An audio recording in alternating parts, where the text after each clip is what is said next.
دلته به اوس مونږ هاو ټو ټرین ډریګن پارټ 2 ایکسپلین کوو. 15 کاله تیر شوي او دلته کې انسانان د ډریګن سره ډېر خوشحاله یو ځای ژوند کوي. دلته کې ایبسټریک ریس لګولې او هغه ریس وګټي خو موږ ته دلته کې هایبیک پته نه لګي ولې چې هغه د 15 کالونو دلته کې نه راغلی او دلته کې اچانک سکرین بیا په هغه باندې لاړ شي چې موږ هایبیک وینو هغه د خپل ډریګن سره لګیای په نوي ځایونو کې ګرځي او د دې سره د پخپله هم د الوتو کوشش کې ځان له وزرې جوړې کړي دی چې کله الوځي د مخ ته یو غټ غر راشي تاسو ولې کې باغې باندې گزار وکړي او هغه مات کې او د دالته نه بچ کی نه بعد دوی او ډیر ښکلي ذکر راکوشي چې هغه ډیر ښکلي ځای په دغه کې دوران چې دوی کله دلته مستیانې مزاح کوي نو اسټیک هلته کې راشي او دته و چې ته هلته کې ولې نه راځې باندې ابک دته وایي چې زه هلته ځکه نه راځم چې زما پلار به اوس ما د خلکو سردار جوړوي او پته نه چې زه به سردار څنګه جوړېږم زه به د خلکو خیال ساتلی شم او که نه هلته کې چې دا دواړه لګیای خبرې کوي نو دوی ته هلته کې یو لوګی راښکاري شي چې په ځنګل کې اور لګېدلی شک ته وایي چې وګوره هلته اور لګېدلی راځه چې هلته لاړ شو دوی چې کله هلته ورسېږي نو هغه ټول ځنګل سوځېدلی هلته کې اور لګېدلی دوی ته هلته کې د برف یو غټه ګوله راښکاره شي د وجې هلته کې ډېره تباهي شوې په دغه ځای کې دوی ته هلته کې څه خلک هم ښکاري چې هغه به دوی باندې حمله وکړي ولکې د ایبسټریک هغه ډریګن ونیسي د کوم نوم ټون برسټ وي دلته چې بیا د دې خلکو کوم مشر د هغه نوم یې ایریډور هغه راشي او دوی ته ووایي چې دا ټوله تباهي ستاسو د وجې شوې ده دا خبر هم وکړي زمونږ چې کوم مشر د ډریګون هغه لګي د ډریګن یو پوځ جمع کوي چې د هغې دپاره هغه له ډېر ښه زیات ډریګن پکار دی ایبک چې کله دا خبره واوري نو هغه ډېر زیات پریشانه شي هغه ډریګن د هغه نه راخلاص کړي او د هغه ځای نه وتښتي او دوی واپس خپل کور ته راشي دوی چې کور ته راشي دی خپل پلار ته ټوله خبره وکړي کله خپل پلار ته د ډریګون نوم والي نو پلار یې ډېر زیات حیرانه شي او دی ټولو ته وایي چې ټولې دروازې بندې کوي وایي چې یو ډریګن به هم اوس نه الوځي او ټول د جنګ تیاری وکړي وایکپ دا خبره نه مني هغه سټوک ته وایي چې موږ ډریګو به وګورو چې هغه کوم ځای کې ده او که هغه په موږ باندې حمله کول غواړي د هغې نه مخکې به موږ هغه را پیدا کړو د ده خبره نه مني کپ هم د ده یو خبره وانه اوري او هغه خپل هغه ډریګن نایټ فوري واخلي او د هغه ځای نه لاړ شي والوځي سټریک هم په هیکپ پسې لاړه شي د دې نه بعد دوی هغې ایریکون هغه جاز ته راشي ولې چې هغو ته پته را چې دی دا جاز هغه ډریګون ځای ته روان دی کپ خپل ځان او هغه ډریګن دوی ته په حواله کړي ځکه چې دوی لږې خبرې کوي اچانک څوک راشي او هغه هیکپ د هغه ځای نه وتښتي دا نور څوک نه بلکې د هیکپ هغه ملګري او بیا دلته کې د هیکپ هغه پلار سټریک هم هلته کې راورسي خپل ځای ته وایي چې راځه کور ته واپس ځو خو هیکپ د ده خبره نه مني چې زه نه ځم د دې نه بعد سټریک دته یو کیسه شروع کړي ډېره پخوانۍ خبره ده د سردارانو جرګه شوې وه چې په هغې کې د ډریګو هم موجود و دې ډریګو د ډریګن باره کې دا خبره کړې وه چې کم سړی زما بیت وکړي زما سره ملګری شي زما غلامي کوي زه به هغه د ډریګن نه بچ کړمه زه به ستاسو ټولو ډریګنو نه حفاظت کوم خو هلته چې کم سرداران څوک چې دا خبره واوري هغه ټول په خندا شي هغه وایي که دی چېرته مزاح کوي د هغې په وجه باندې ډریګون له غوسه ورشي د خپل ډریګن د ذریعه په مدد باندې هلته اور ولګي هغه ټول وسوځي هغې سردارانو کې سټروک وایي واحد زه وم چې هلته کې ژوندی پاتې شوی یم هیکپ چې کله دا خبره واوري نو هغه ډېر زیات خفه شي بیا هم د خپل پلار خبره نه مني او هغه ته وایي چې نه زه به خامخا ځمه د ډریګون سره به ملاوېږم کېدای شي چې زه ده سره ملاو شم دی زه په خبره باندې پوه کړم او هغه پوه شي د نایټ فیوري سره دلته نه والوځي او ډېر زیات خفه وي په دغه دوران کې تل یو ماسک والی سړی مخې ته راشي اچانک دلته کې بیا نور شی هم ډېر ښه ډریګران راشي او هغه په دې نایټ فیوري باندې حمله وکړي او هغه داسې چل وکړي چې دا دواړه د یو بل نه جدا کړي او د دې نه بعد دا دواړه خپلې ټکانې ته راولي کوم ځای کې چې دوی پاتې کېږي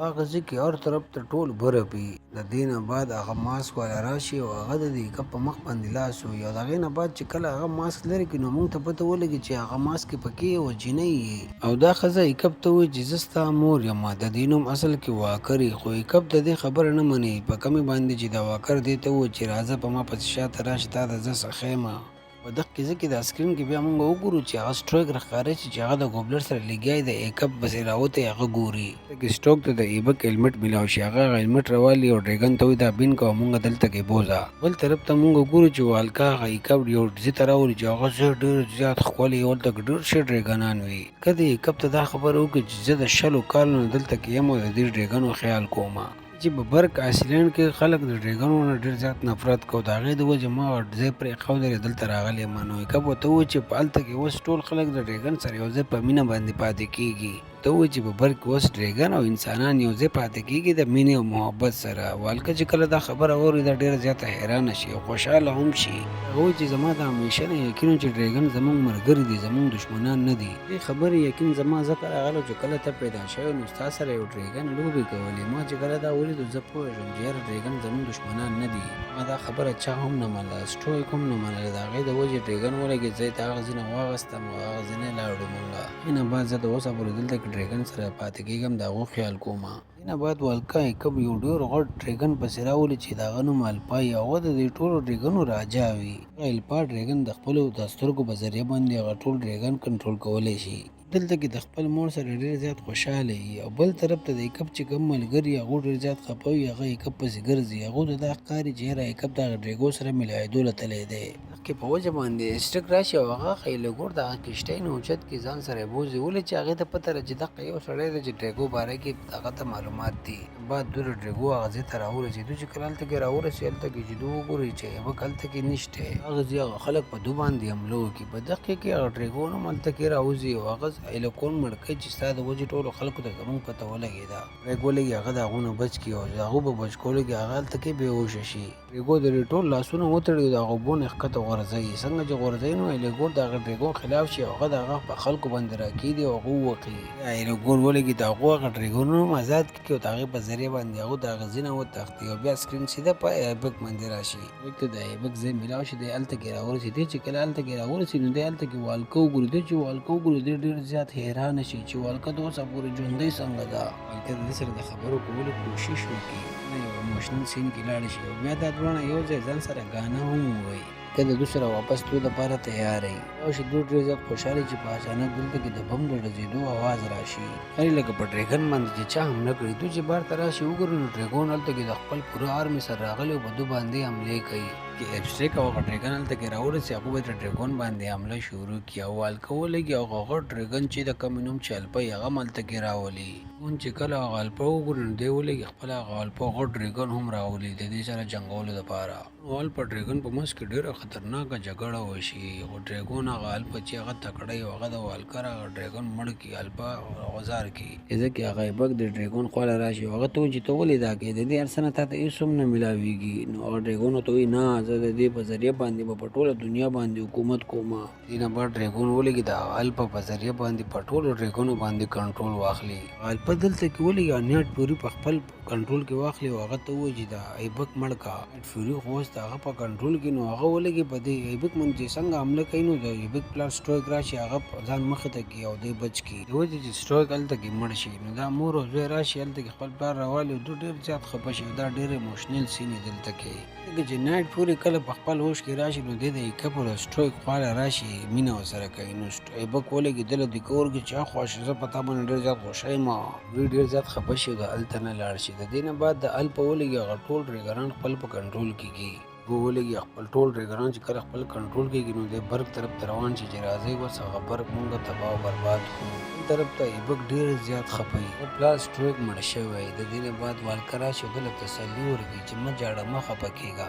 ستا د پلار او زما پوره بروسه ده چې ته یو ښکلی سردار به جوړېږي او دا برق چې دی دا به د دې ډریګون نه بچ کې. د دې نه بعد ایبک خپل د مور خبره ومني او خپل د پلار هغه انتم سسکار وکړي. د دې نه بعد ایبک ولګي خپل هغه ملګري د ځان سره کې په هغه وړو ډریګونو باندې برق طرف ته روان شي. په دې وړو ډریګونو باندې هغه الپا کنټرول نشي کولی. ولې چې دا بچي د چا خبره هم نه مني. د دې نه بعد دا ټول برق ته راورسي او هغه ډریګون هم هلته کې راشي. خپل د ملګرو ته چې تاسو د دې الپا دیان دغه وکړئ زه ځم ټوتپیسټ پسې چې هغه واپس راولمه. ټوتپیسټ پسې راشي او هغه ته ووایي چې راځه زما سره یو ځای راځه. ولې چې زما پلار مړ کړی دی هغه تا نه دی مړ کړی. ته دا الپا په کنټرول کې وي دا هغه مړ کړلی. وایي چې کله د زړه نه خپل هغه ټوتپیسټ مات کړي نو هغه ولګي هغه ډریګون د ځان نه غوځار کړي واپس په ده پسې راشي.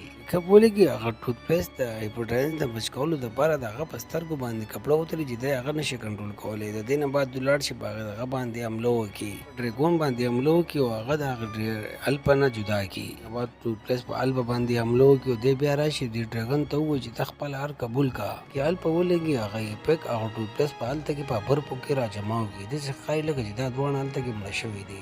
یو غټه پلازما وکړي او دې بار ته راوځي. نه بعد ایپک بچ کولو دپاره دا ټوتپیسټ لګاتار په هغه الپا باندې دماکې شروع کړي. کمې د وجې چې د الپا دیان د هغه نورو ډریګنو نه اخوا شي. هغه ټول ډریګن د دې الپا کنټرول نه بار شي او هغه د ټوتپیسټ سره ملګری شي په دې الپا باندې دماکې شروع کړي. ټول ډریګن چې په الپا باندې یو ځای دماکې شروع کړي نو د هغه یو ښکر مات شي.